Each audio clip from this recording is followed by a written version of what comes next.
It's May 5, 2025, and I'm making this video just as a message for people to spend 5 minutes every day to learn about AI. Just take out 5 minutes of your time every day. I know it's a lot of time, but 5 minutes every day just to learn a little bit about AI.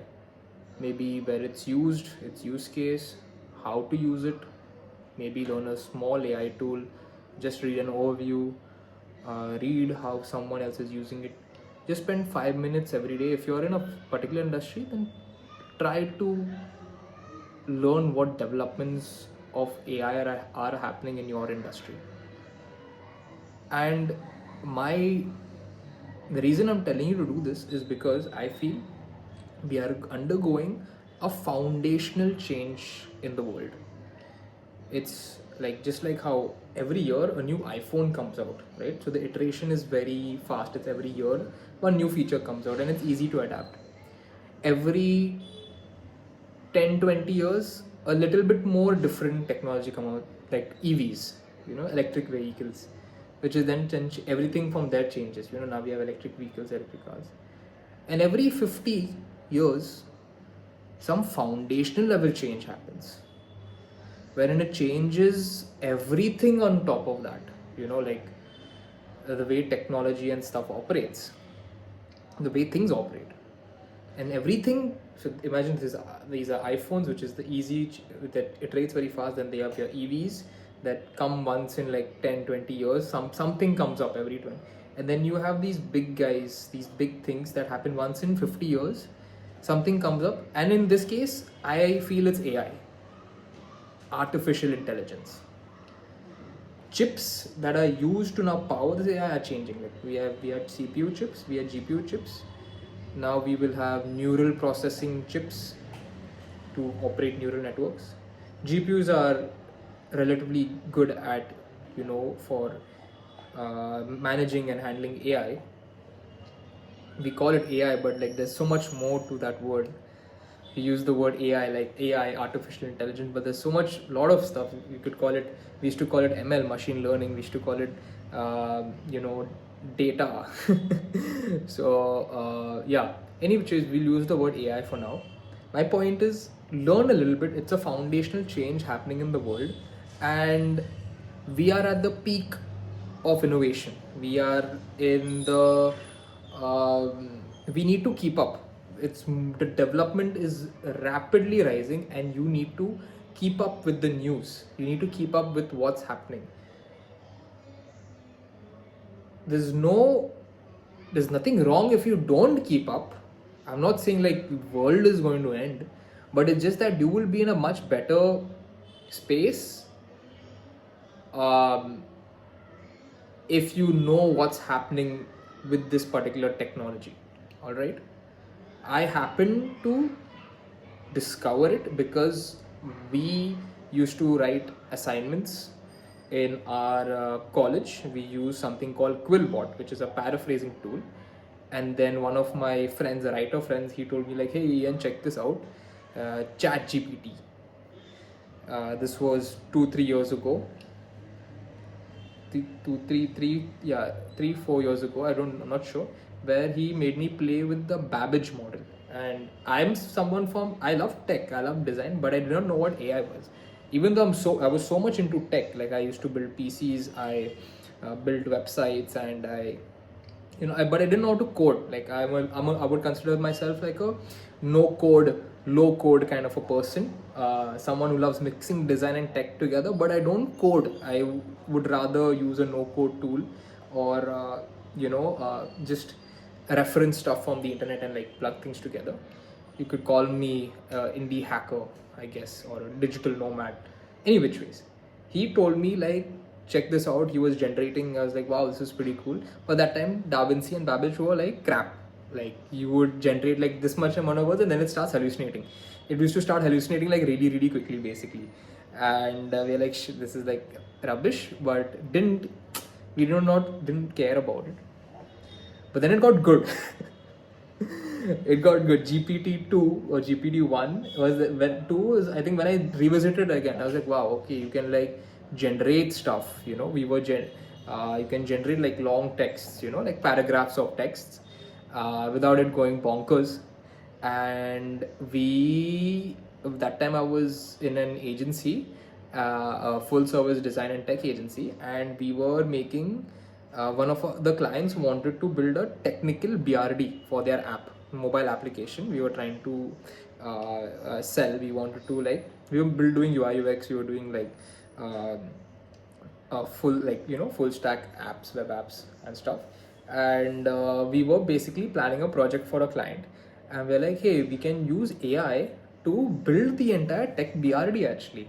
So this was 2.5 years ago, easily 2.5 3 years.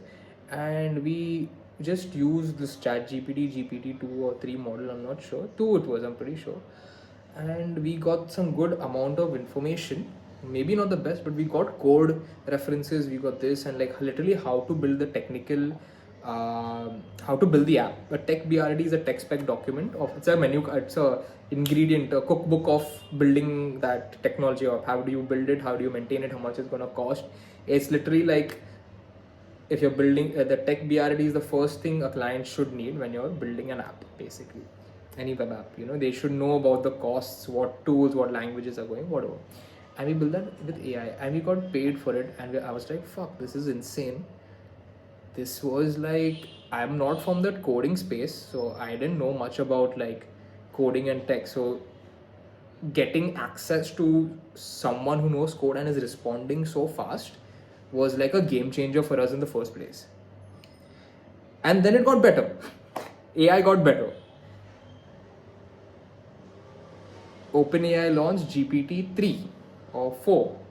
GPT-3. 4 is new. 4 is what's going on right now. GPT-3 came out, and the world is now starting to recognize AI.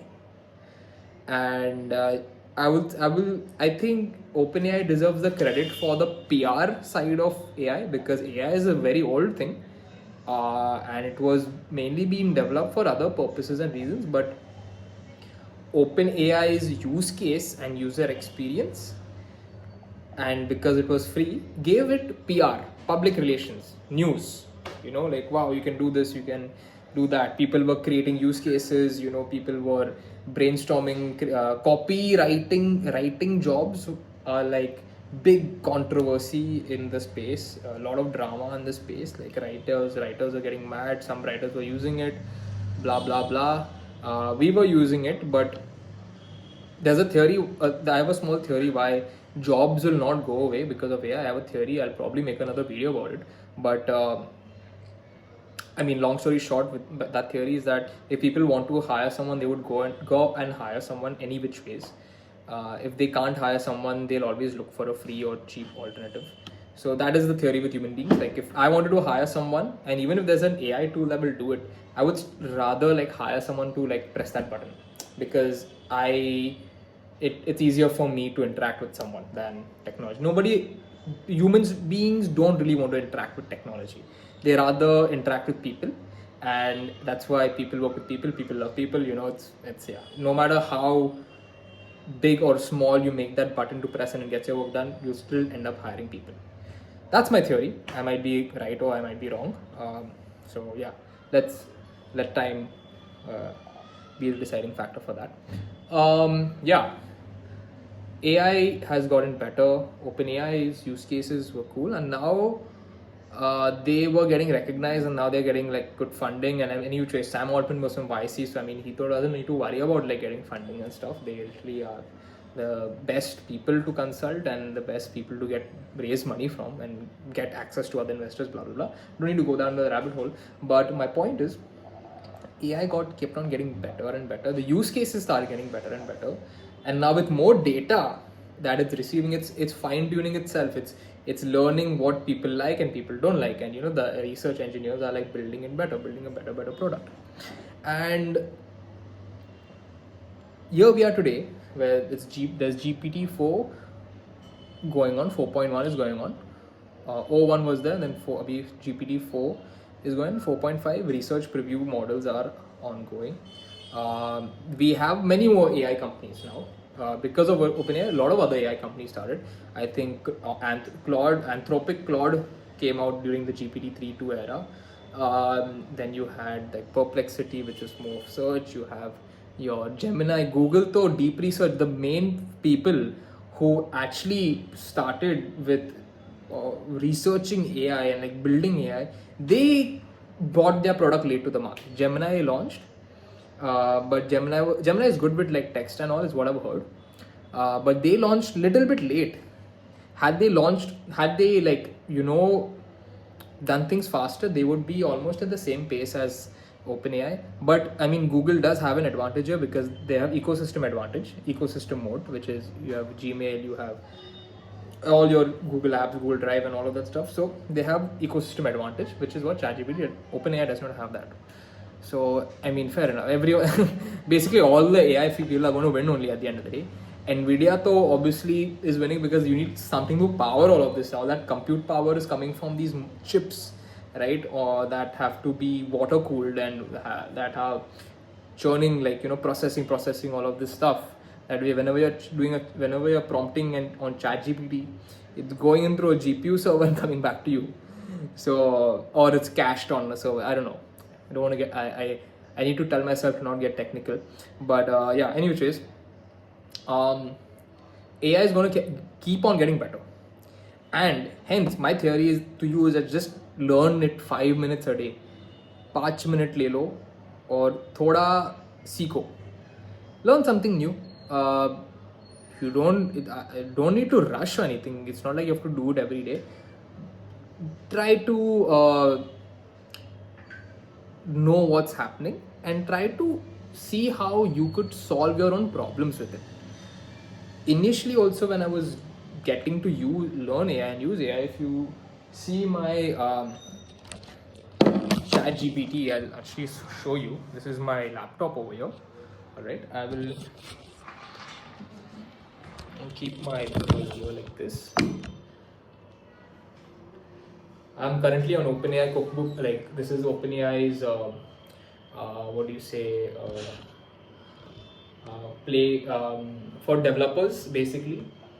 So I was just looking at Cookbook. So OpenAI Cookbook is like where you can learn. They have all guides basically about AI. If you want to learn about any particular topic about agents, multi-modes, text, like they have different guides. You can just click on any of these guides and it will like it will like show you. You can like read.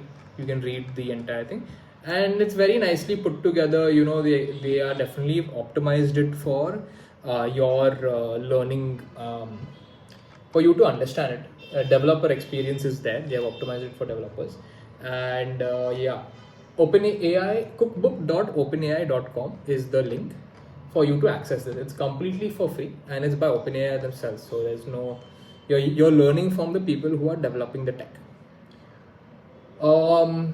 Yeah, what I wanted to show you, wait, Perplexity either here. I have ChatGPT like bookmarked on my Chrome. So now, okay, why is it not showing me anything? Yeah, the thing I wanted to show you is that all the chats, right? I initially started with using OpenAI, ChatGPT very specifically, and I started solving my own problems. So I'll just here it's loaded little bit. Let me try zooming in so it's easy. Okay, so I have built like my own custom GPTs. So I have my own prompt generators. I have my own like custom GPTs. Like if I want to build a business system, if I want to build a website, stuff like that. And I have folders. I have one folder for my AI with EN community. I have one folder for my prompt generators. I have one folder for Jinxed, which is my agency. I have a folder for a client because we use a lot of brainstorming, creative direction, and I want to specifically like do it just for that client. I have a folder for that, and I'll just randomly scroll down and I'll tell you my chats that I have had with OpenAI. So okay, this is one chat. Messy note cleanup. So basically I had a bunch of notes and I just gave it to ChatGPT. I was like, just organize it, like just extract what is common, find patterns. So you can do that with AI. It's fast, like it's boring. Like why would you do this yourself? right? You want to extract like some data, you'd much rather give it to AI to do it, right? You much have a tool, like it's a tool at the end of the day. Then this is a workshop planning, like planning when I was planning for a workshop, just brainstorming with ChatGPT. That's something that I did. When you don't have someone to brainstorm to, you can just go to ChatGPT and brainstorm that idea back and forth. You can have a chat, you can actually speak to it. There's a voice feature that you can use. Sales systems. Oh, I've used ChatGPT a lot to like map out systems, business systems in particular, and then help me like create SOPs and guidelines. See, one thing as a solopreneur or like someone who does not know business, I don't have an MBA, but I run a business, I run a company. And when I started, I didn't know how to run a company. I didn't have a business coach. I couldn't afford one. It's not like I can afford one now also. But my point being is that we start off something and we don't realize that there are other things to also that exist that we need to kind of tap into to benefit the business, or for us to know. Like, I did not know there was, like, when I was starting out, I did not know about HR, I did not know about operations, I did not know about service delivery and stuff. I just knew about like doing the work. So you can explore different parts of your business, with AI. It'll tell you like, hey, you're doing this, and why don't you do this, and this also, right? So you can do that. Yeah, lot of brainstorming, like coming up with names. Content matrix. So there's this one creator called Justin Welch, and he's like really good with personal branding. If you want to learn like personal branding, he's like the guy to go to. And he created, or someone created, like this content matrix. So if you ever want to know what content to make, right, it's like he'll give you like a table, like an entire table, like under this header, this frame, it's a framework basically that you can use. Yeah, like I have like a lot, if you can see me scrolling, I have like a lot of chats, audio transcription, image prompts, text extractors, data insight extractors. So like extracting stuff, extracting data, extracting insights, something that you could do yourself, but like if you have a lot of documents, you could use AI to do it faster and probably better. Content creation. So anytime like I've tried to create content with AI, it's never been great. So you have to anyway edit it. Which is why I'm saying ki, like, it does not matter which industry you're from. If you know how to use AI, you can be better. Let's say if you're a writer and you use AI, you can give your client more value. And that's the reason why they'll want to work with you. So yeah, if you're better, it's bottom line how humans think, and like it's like a very Indian thinking mindset, which is the Indians always want value, and they want it at like price cost. They want value. They're very big value buyers. They want more for less. So that's the traditional mindset. You can get like big and better clients by obviously establishing a relationship and like being a Delta 4 service provider. Delta 4 is a concept by Kunal Shah, and you should definitely like understand what Delta 4 is also, which is another topic. I will maybe make a video on what Delta 4 is, my version of it. And I would love to meet Kunal Shah one day and ask him if there are any updates to that theory. Yeah, so a bunch of stuff. Translating stuff, you can use AI for that. Organization frameworks, like organizing like my room. I once like gave a photo of like different parts of my room and to ask AI, like, can you help me like organize this better? Can you design my environment and my system better? And gave me some cool ideas. Like it's actually pretty fast. It's like your job is telling you like what to do. So yeah, like ideas, brainstorming, data extraction, tabling, making something into a matrix. Now you can use it for like I have a lot. Also, sometimes like I have used it as a way to understand the mind also a little bit. Like I wouldn't say like therapy, but if you have something on your mind and you want to analyze what you are thinking of, you can like speak and say what you're thinking of if something is troubling you, and you can like get the transcription and extract like some data points, and then you can understand your thinking better, and like get somewhat close to like personal therapy. I don't know, but yeah, so um, a lot of cool stuff can be done. So learn AI is my point. It's a long video. Me trying to make you understand a little bit of AI.